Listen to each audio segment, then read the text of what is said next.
할렐루야. 오늘의 교회를 섬기는 도육한 목사입니다. 이렇게 인사를 드리고 싶습니다. 메리 크리스마스. 성탄의 기쁨이 충만하시기를 바랍니다.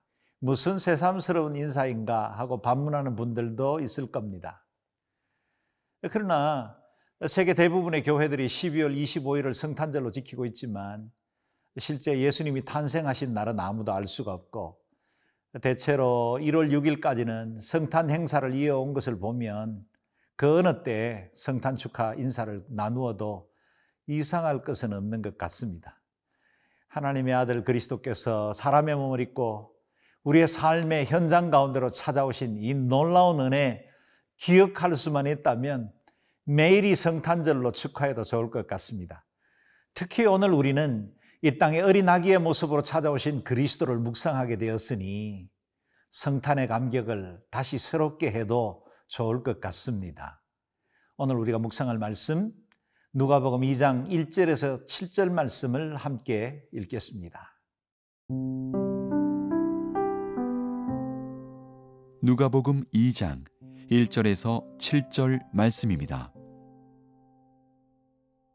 그때에 가이사 아구스도가 영을 내려 천하로 다 호적하라 하였으니 이 호적은 구레뇨가 수리아 총독이 되었을 때에 처음 한 것이라. 모든 사람이 호적하러 각각 고향으로 돌아가매 요셉도 다윗의 집 족속이므로 갈릴리 나사렛 동네에서 유대를 향하여 베들레헴이라 하는 다윗의 동네로 그 약혼한 마리아와 함께 호적하러 올라가니 마리아가 이미 잉태하였더라. 거기 있을 그때에 해산할 날이 차서 첫 아들을 낳아 강보로 싸서 구유에 뉘었으니 이는 여관에 있을 곳이 없음이로라. 오늘 묵상하게 될 말씀에는 저와 여러분이 속해 있는 기독교가 언제 어떻게 시작되었는지를 보여주는 중요한 사건이 기록되어 있습니다. 하나님의 아들이신 그리스도께서 사람의 몸을 입고 성육신하셔서 우리를 찾아오신 것입니다. 역사적으로도 이날은 기원 전과 기원 후를 나누는 분수령이 되었습니다. BC, Before Christ, 곧 예수 그리스도 이전의 세계와 AD, 아노 도미니, 곧 그리스도 이후의 세계로 나눠지게 된 것입니다. 역사적으로는 너무나 중요하고 의미 있는 특별한 날임에 틀림이 없지만 성탄이 있었던 베들레헴 그 밤은 조용하고 평온한 가운데 하나님의 아들을 맞이하게 되었습니다. 먼저 1절 2절 말씀을 읽겠습니다. 그때 가이사 아구스도가 영을 내려 천하로 다 호적하라 하였으니 이 호적은 구레뇨가 수리아 총독이 되었을 때에 처음 한 것이라. 그리스도의 탄생은 하나님께서 예정하신 때가 차게 되어 이루어진 일이지만 거기에는 하나님의 경륜과 섭리의 바퀴가 함께 움직이고 있었습니다. 당시 유대는 로마의 지배를 받고 있었고 로마는 정복한 지역에 어느 정도 자율권을 부여하되 충실하게 세금을 거두기 위해 때를 따라 인구조사를 실시하고 있었습니다. 거기서 세속사와 구속사가 한 지점에서 서로 만납니다. 당시 로마 황제였던 가이사 아구스도 곧 옥타비우스는 로마의 지배 아래에 있던 모든 나라들에게 인구조사를 명령합니다. 그 당시 실제적으로 유대 땅을 통치하던 수리아 지역의 총독은 구레뇨였다고 밝힙니다. 역사 속의 실제 인물들이며 기록으로 남아있는 사건들입니다. 이렇듯 하나님의 아들이 이 땅에 오신 것은 어떤 신화나 전설의 이야기가 아닙니다. 역사적 배경을 띠고 있었고 또 우리가 살아가는 삶의 현장 가운데로 몸을 입고 찾아오신 것입니다. 이 같은 인구조사 명령 앞에 해산이 가까우는 임산부 마리아도 예외가 될 수는 없었습니다. 3절에서 5절 말씀 읽겠습니다. 모든 사람이 호적하러 각각 고향으로 돌아가매 요셉도 다윗의 집 족속이므로 갈릴리 나사렛 동네에서 유대를 향하여 베들레헴이라 하는 다윗의 동네로 그 약혼한 마리아와 함께 호적하러 올라가니 마리아가 이미 잉태하였더라. 아멘. 인구조사는 각 사람의 고향에서 실시해야 했습니다. 모든 유대 사람이 호적을 위해 고향으로 돌아갈 때 다윗의 집 족속이었던 요셉도 고향인 베들레헴으로 내려가야 했습니다. 정혼한 사이였으니 이미 법적으로는 부부가 된 마리아도 만삭의 몸을 가지고 나사렛에서 약 144km 떨어진 베들레헴으로 이동해야만 했습니다. 만약 건강한 성인 남녀라면 그리 큰 부담이 되지 않을 만한 거리일 수 있지만 몸이 무거운 임산부의 걸음으로 이동하는 것은 결코 쉽지 않았을 것입니다. 그러나 이 일 역시 하나님의 언약이 성취되는 과정으로 쓰임 받습니다. 우리가 잘 아는 말씀처럼 미가서 5장 2절 말씀 이루어져야 했죠. 베들레헴 에브라다야 너는 유다 족속 중에 작을지라도 이스라엘을 다스릴 자가 네게서 내게로 나올 것이라. 잘 아시는 바와 같이 베들레헴은 다윗 왕의 고향입니다.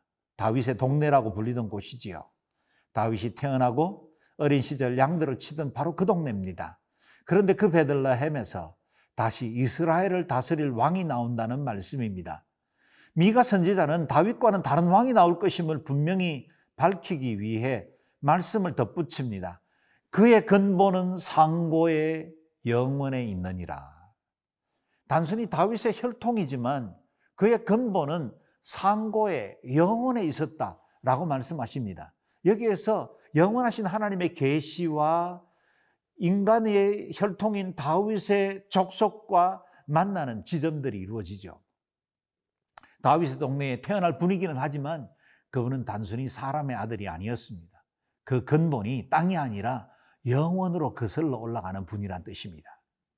하나님 그분 자신이 사람의 몸을 입고 오실 것이라는 말씀입니다. 이 위대한 예언의 성취를 위해 마리아는 무거운 몸을 이끌고 베들레헴으로 가야 했고 하나님은 정확히 당신의 방법으로 세속사와 왕들을 움직여 이 예언의 말씀을 이루신 것입니다. 우리는 눈앞에 벌어지는 현실 세계가 모든 것이 아니라는 사실을 잘 알고 있습니다. 영적인 세계도 알고 있고 죽음 이후의 세상도 우리는 알고 있습니다. 이 모든 것을 통치하시고 다스리시는 분이 바로 우리 하나님이심을 잘 알고 있습니다. 지금 우리가 직면해 있는 팬데믹의 현실도 개인적으로 만나는 크고 작은 일들도 우리에게 희노애락으로 다가오는 것은 사실이지만 그러나 이것이 다가 아닙니다. 하나님의 섭리와 통치를 믿으셔야 합니다. 그래서 이렇게 고백할 수밖에 없죠. 이렇게 찬양할 수밖에 없습니다. 내가 누려왔던 모든 것들이, 내가 지나왔던 모든 시간이, 내가 걸어왔던 모든 순간이 당연한 것이 아니라 은혜였소. 아침과 저녁, 봄, 여름, 가을, 겨울 우리가 맞이하는 모든 변화 속에 신실하신 하나님의 손길이 여전히 함께하고 계십니다.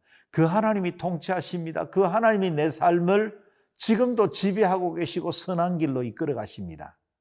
그 하나님의 선하신 때를 신뢰하며 힘겨운 몸과 마음을 이끌고 영적 여정 계속 이어나갈 수 있기를 바랍니다. 우리의 종국에는 하나님의 뜻을 이루실 것이기 때문입니다.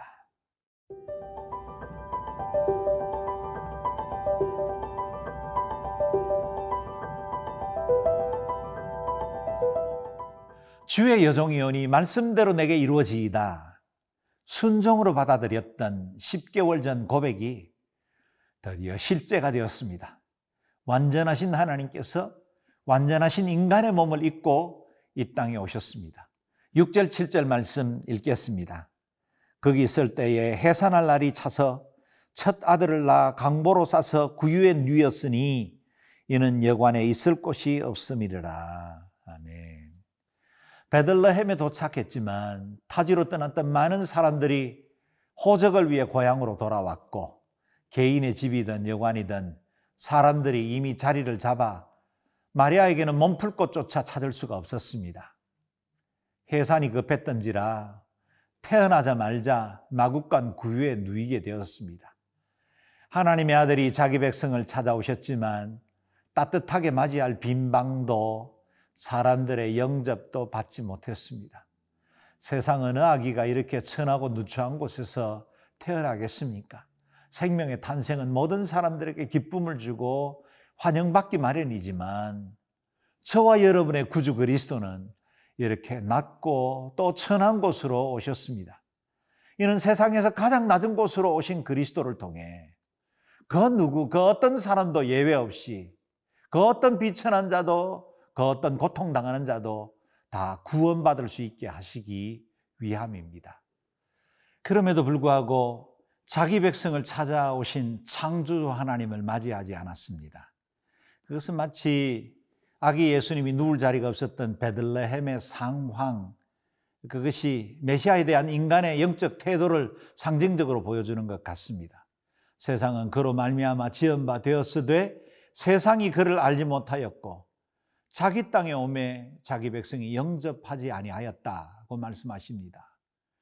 혹 우리의 마음이 너무 높아지고 세상 것들로 가득 채워져 있어서 겸손한 왕으로 오시는 그리스도를 모시지 못하고 있는 것은 아닌지 늘 돌아보아야 합니다.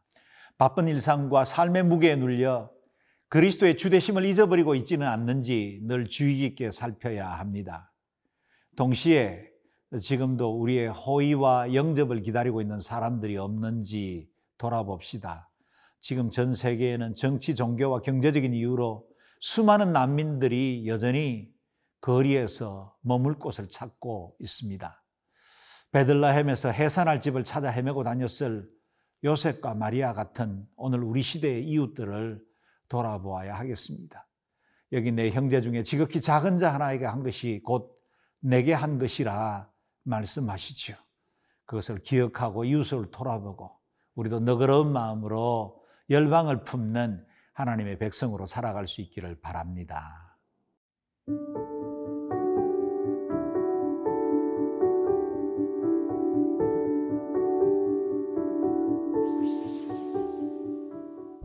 영원히 저주받을 수밖에 없는 우리를 찾아 인간의 몸을 입으신 주님, 그 놀라운 성육신의 사랑과 은혜에 감사드립니다. 저희도 말씀이 육신이 되도록 삶의 현장에서 작은 것부터 사랑을 실천하는 주의 제자들 되게 하여 주옵소서. 예수님의 이름으로 기도합니다. 아멘.